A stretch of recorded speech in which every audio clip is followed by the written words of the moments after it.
اور پاکستان آرمی اس وقت جو ہے مشقیں کر رہی ہے سرحدی علاقوں پر۔ پاک بھارت کشیدگی بارڈر کی جو صورتحال ہے وہ کافی زیادہ خطرناک ہو چکی ہے۔ السلام علیکم ناظرین، اس وقت پاک بھارت کشیدگی بارڈر کی جو صورتحال ہے وہ کافی زیادہ خطرناک ہو چکی ہے۔ دونوں طرف سے فوجیں آ چکی ہیں، انڈین فوج اور پاکستان آرمی اس وقت جو ہے مشقیں کر رہی ہے سرحدی علاقوں پر، اور سرحدی علاقوں سے گاؤں گوٹ کو اور تقریباً جتنی بھی آبادی تھی وہاں سے ان کو خالی کرا لیا گیا ہے۔ تو جو لوگ براہ راست دیکھ رہے ہیں تو ان سے میں گزارش کروں گا کہ ویڈیو کو لائک ضرور کیجیے گا، کیونکہ آج کی جو معلومات آپ کو میں دینے لگا ہوں وہ کافی زیادہ خطرناک ہے۔ ایک منٹ ذرا میں آگے بڑھنے سے پہلے میں آپ سے گزارش کروں گا کہ اگر پاک بھارت کشیدگی ہوتی ہے، پاک بھارت جنگ کا آغاز ہوتا ہے، تو آپ کس کے ساتھ کھڑے ہوں گے، پاکستان کے ساتھ یا بھارت کے ساتھ؟ تو کامنٹ باکس پہ اپنی قیمتی رائے ضرور دیجیے گا۔ ساتھ ہی ساتھ آپ کو بتائیں گے کہ اس وقت 29 اور 30 کی درمیانی شب کو جو ہے بھارت نے پاکستان میں گھسنے کی کوشش کی۔ بھارت نے جو ہے لائن آف کنٹرول کے پاس اپنی جنگی جہاز کو اڑانے کی کوشش کی، وہاں پر پیٹرولنگ کا سلسلہ جاری تھا، تو جواب میں فوراً پاکستانی فورس نے جو ہے فوری کارروائی کرتے ہوئے ان کو دور بھاگنے پر مجبور کر دیا۔ مقبوضہ کشمیر کے راستے بھارت جو ہے پاکستان کے اندر داخل ہونے کی کوشش کر رہا تھا، لیکن پاکستانی فورس نے جو ہے ان کو داخل ہونے کی کوشش ناکام بنا دی ہے۔ اور ساتھ ہی ساتھ آج کی جو رات ہے یعنی کہ 30ویں شب اور 1 مئی کی جو رات ہے یہ بھی کافی زیادہ خطرناک ہے۔ بھارت اس رات میں بھی کافی بڑا حملہ کر سکتا ہے کراچی کے اندر۔ تو اس وقت جو ہے فوجی سچویشن کافی ہائی الرٹ ہے۔ پاکستان آرمی اس وقت ہائی الرٹ پر ہے، ساتھ ہی ساتھ انڈین آرمی بھی ہائی الرٹ پر ہے۔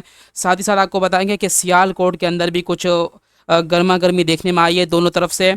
بھارت اور پاکستان کے بیچ جو ہے سیز فائر کی خلاف ورزی دیکھنے میں آئی ہے۔ پاکستان نے بھی ان کی کئی چوکیاں تباہ کرتی ہیں، بھارت نے بھی بلا اشتعال پاکستان کے اوپر فائرنگ کی ہے۔ تو اس وقت پاکستان کا موقف واضح ہے کہ اگر کسی بھی قسم کی جارحیت کی گئی پاکستان کے اوپر تو اس کا بھرپور طریقے سے منہ توڑ جواب دیا جائے گا۔ اس حوالے سے وزیر دفاع خواجہ آصف نے بھی یہ اعلان کر دیا ہے کہ ہم جو ہے پورے طریقے سے تیار ہیں، اور ساتھ ہی ساتھ جو ہے اگر کوئی حملہ ہوتا ہے پاکستان کے اوپر تو اس کا جواب دیا جائے گا، اور اس کی ذمہ داری صرف اور صرف بھارت پر ہوگی۔ کوئی بھی نقصان ہوتا ہے کسی بھی ملک کا تو ساری ذمہ داری بھارت کے اوپر عائد ہوگی۔ تو ساتھ ہی ساتھ ترکی نے بھی پاکستان کا ساتھ دینے کا اعلان کر دیا ہے۔ ترکی کا یہ کہنا ہے کہ ہم پاکستان کے ساتھ کھڑے ہیں، اور پاکستان اسلام کا ایک قلعہ ہے، اگر پاکستان گرتا ہے تو اسلام گرتا ہے، تو اس لیے ہم پاکستان کے ساتھ مکمل طور پر کھڑے ہوں گے۔ ساتھ ہی ساتھ ترکی نے پاکستان کو فائٹر جیٹس بھی دے دیے ہیں، تقریباً 10 سے 12،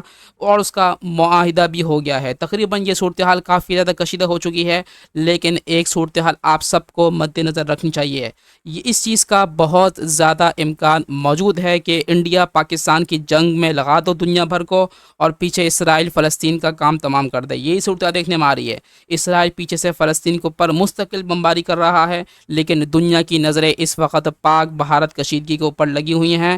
تو یہ بھی بہت زیادہ اس چیز کا امکان ہے کہ دنیا کو جو ہے انڈیا پاکستان کی جنگ پر لگا دیا جائے، اور پیچھے سے اسرائیل اپنا کام کرتا رہے۔ تو ویڈیو اگر اچھی لگی تو اس کو آگے شیئر کریں، چینل کو سبسکرائب کر کے بیل نوٹیفیکیشن کو لازمی آن کیجیے گا۔